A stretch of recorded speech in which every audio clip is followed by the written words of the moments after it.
Bonjour à toutes et à tous, me voici dans une nouvelle vidéo pour vous présenter un mini-album de scrap que je viens de terminer à l'instant. Alors du coup, j'ai encore à peu près tout sous la main, je profite pour vous montrer d'abord les pages et puis avec quoi je les ai faites. Donc, j'ai utilisé la collection de papier Sweet Day. C'est une très jolie collection par EcoPark.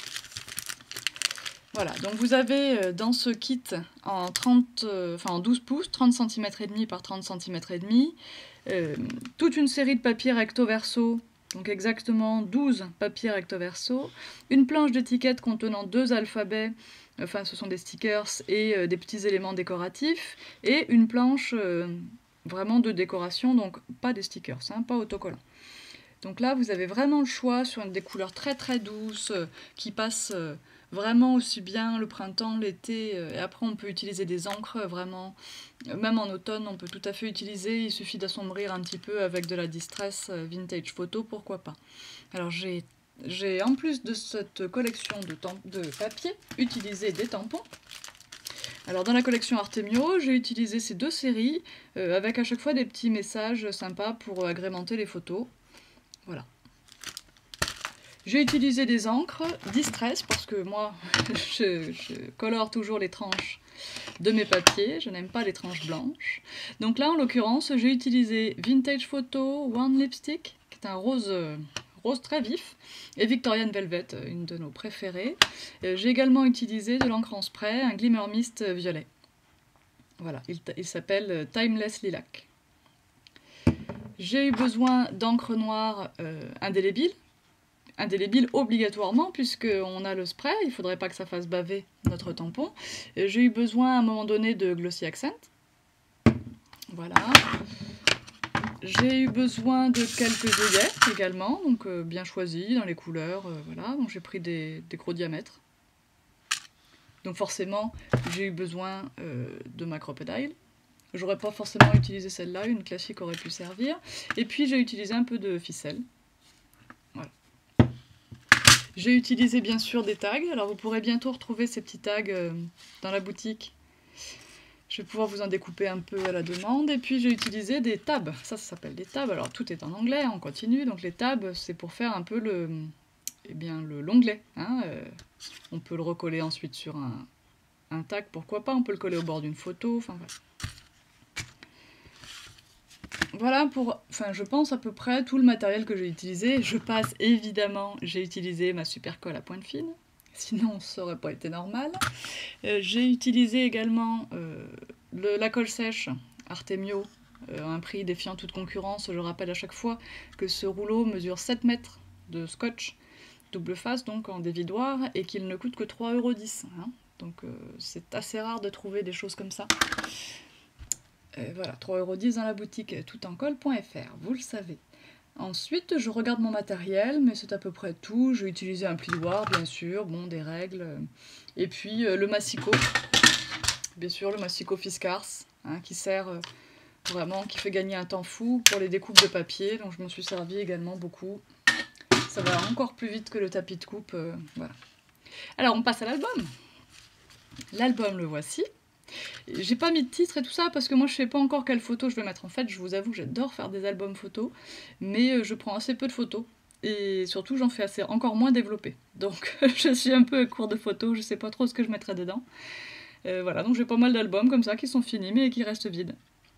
Alors, donc ça, pour faire la couverture, c'est le seul morceau de papier pour lequel vous avez besoin d'une page de 30,5. Tous les autres morceaux sont des pages uniques, hein, donc vous pouvez même utiliser des petits blocs, des blocs en 15-15 ou en 20-20, conviendront parfaitement pour faire cet album. Hein. Voilà, donc première page, avec le tampon de la planche que je vous ai montré tout à l'heure. Un petit élément que j'ai piqué sur les pages, c'est la marque du papier. Voilà. Ici, un petit tampon que j'ai posé en relief sur de la mousse 3D. La petite tab par là que j'ai ancré, vous voyez là j'ai ancré en noir, tiens, j'ai utilisé aussi la distress noire. J'ai ancré les bords ici en noir, les bords en noir. Donc là j'ai fait mon tampon et ensuite j'ai perforé autour avec une perforatrice ronde. C'est une perforatrice qui fait 2 pouces. Non, 1,5 pouce. 1 inch et demi. Donc voilà, je ne sais pas la traduction exactement en centimètres, sachant que 1 inch mesure 2,58 cm. À vous de voir. Ici j'ai fait une petite pochette. J'ai mis 2 petits tags. Vous voyez là que j'ai beaucoup utilisé, donc j'ai ancré les bords avec du Victorian Velvet, enfin j'ai d'abord ancré tout le tag avec du Victorian Velvet, ensuite j'ai ancré que le bord avec le One Lipstick, j'ai fait mon tampon noir photo surprise, et après j'ai généreusement vaporisé mon encre en spray Timeless Lilac. Pareil pour le cheese. À quoi ça sert ça? Eh ben à décrire la photo qui est là. Voilà, un petit bout de masking tape. Une petite page de décoration là qui rappelle la nature, une grande photo, des petits drapeaux avec du masking tape, un joli tampon, un bout de papier, les bords sont ancrés, le papier est collé sur du scotch double face épais, il mesure 1 mm mon scotch, ça donne du relief à la page. Le tampon rond aussi est collé sur du scotch double face épais. Et ça m'a permis de glisser les bâtons de mes drapeaux juste derrière.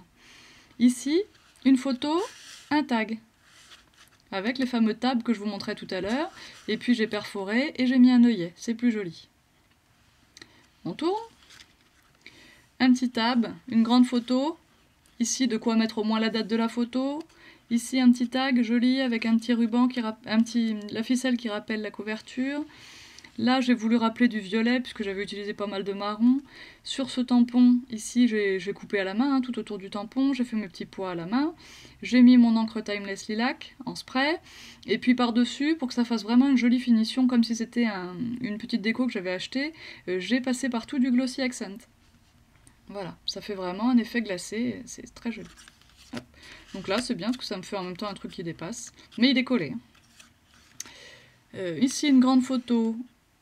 Un petit stickers que j'ai collé en relief sur de la mousse 3D très épaisse. Là, j'ai pris du 3 mm pour que vraiment ce soit le nuage qui soit un peu en hauteur. Ici, pour faire ressortir ma bande, j'ai mis des petits traits d'union un peu partout pour imiter une fausse couture. Ici, il y aura 3 petites photos. J'espère que vous comprenez l'anglais. Voilà. Les amis rendent tout mieux. Traduction un peu mot à mot, mais bon. Ici, un petit tag que j'ai mis dans une petite pochette. Alors, elle est un peu... pas toujours forcément très pratique, ma petite pochette. Elle est faite en masking tape. Hop, à replacer par le haut, c'est pas évident non plus. Voilà. Ici, grande photo. Tag. Hop. Là, il me restera de la place pour une grande photo. Ici, pour mettre les petits mots qu'on a envie de mettre à la fin. Voilà, pour... marquer ce qu'on n'a pas pu écrire dans le reste de l'album, et voilà. On attache le tout avec une jolie ficelle, et on a un joli petit album photo. Je vous assure que c'est pas long à faire. Voilà. Bon, la technique de reliure, là, elle est vraiment, j'allais dire, bête comme chou, hein. C'est simple comme tout, on fait des trous dans toutes les pages, un trou partout, et puis on relie avec de la ficelle, et voilà. On fait attention de garder une épaisseur, ici, on marque des plis, j'ai pris 1 cm d'épaisseur. Voilà. Petit album sympa, j'espère que ça vous plaît. Et puis donc la collection de papier que j'ai utilisée là, je rappelle, c'est Sweet Day de chez Ecopark. Alors je vous dis à bientôt pour venir le faire en atelier. Bye bye!